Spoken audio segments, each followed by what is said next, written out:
shout out to Rex and DC for doing my nails. These are super cool. I love them. Hello guys, welcome to the Deer with the Mic podcast. And to start the pod, we're gonna do tarot card for the day, or for the video. I used to get offended when people would call my tarot cards like witchcraft, and witchcraft just sounds so like, oh, technically, yeah. Witchcraft is just such a negative connotation to it because it implies there's something scary going on. It's just a girl in her room doing tarot cards with her intuition. Like, we have the Queen of Cups,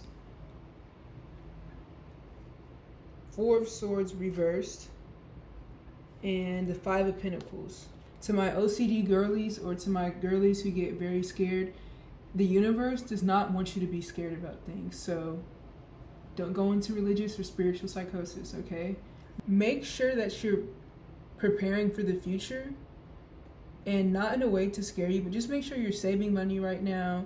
Make sure you're eating cost effectively. Don't waste your money. This card says don't waste your money. It's not the time to be wasting your money. Queen of Cups, get out your feelings, okay? Get out of your feelings. It's over, it's cool. Four of Swords. You need to get up. I hate to tell people to lock in, but in summary, the universe basically said, peep game, lock in, and do your work, please. Stop, you're getting lazy. There's a difference between rest and laziness. Know the difference between pampering yourself versus being lazy. Get out your feelings. Don't listen to your mood, listen to your plan. 3, buy something for the future. If you're gonna be buying stuff, buy something that's feasible for the change in seasons. Boots, long socks, mittens, gloves, any big coat. Don't spend money on extra DoorDash and stuff right now. The universe said stop emotionally spending. If you go out, get that water. You don't need a lemonade. Those are our cards to start off the episode. This is so 2020, like flower boy aesthetic. Let's get cozy. I'm in bed right now. The conversations for today are gonna be kind of all over the place, so we're cozy. It's me and you, we're here. Because my 21st birthday just signifies so much to me, because that's what really feels like being an adult. Being 18 felt like I'm not a kid, but I don't feel grown. But being 21, it's like I'm young in turn. Fuck. But I just love getting older a little bit. I've been looking at my friends' faces, especially on social media. It's so different to see people in person who you haven't seen in a long time, because you can see their face kind of mature. And being in college and being the third year and seeing some of the same people, it's so interesting watching how their faces are developing and how we're kind of like, we're getting older. And that's a very weird concept to me, because I don't know what I've imagined my life to be.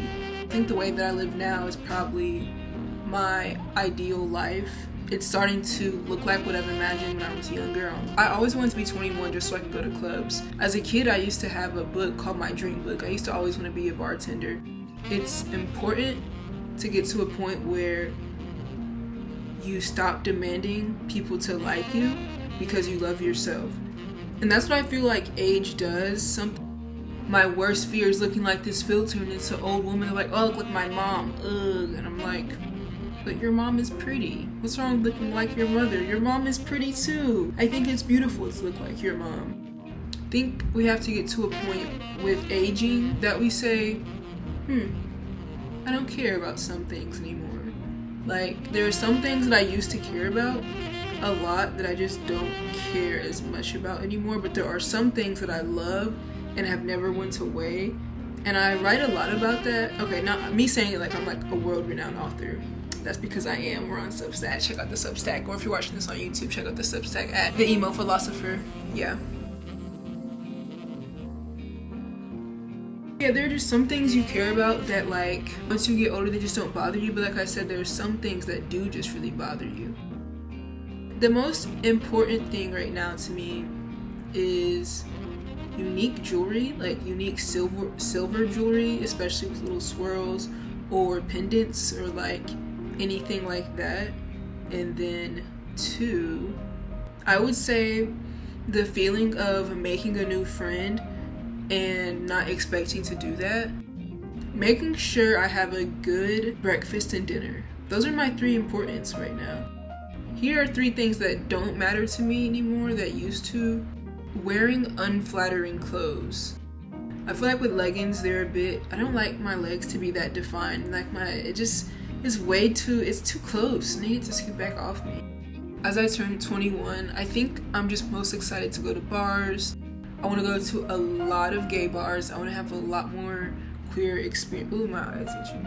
I'm not gonna lie, I might get this same hairstyle again. I really like having cornrows because it's like having butts down.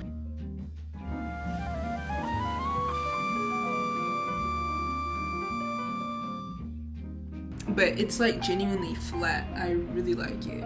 It just gives like bohemian bust down. Like, just make sure that you're loving yourself more than your desire to be liked all the time. You shouldn't do things that get you easily disliked, but if you're constantly searching with this sense of desperation, then people are going to pick up on that sense and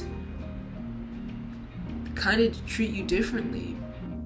Learning to accept things will help you just move on in so many aspects of your life. You have to just be willing to say, okay, got it, hurt. We are free beings, so we have to do like what makes us feel whole. I guess that means our time here is up. This was really fun. I will see you guys again next week. Thanks for tuning into the cast. Bye.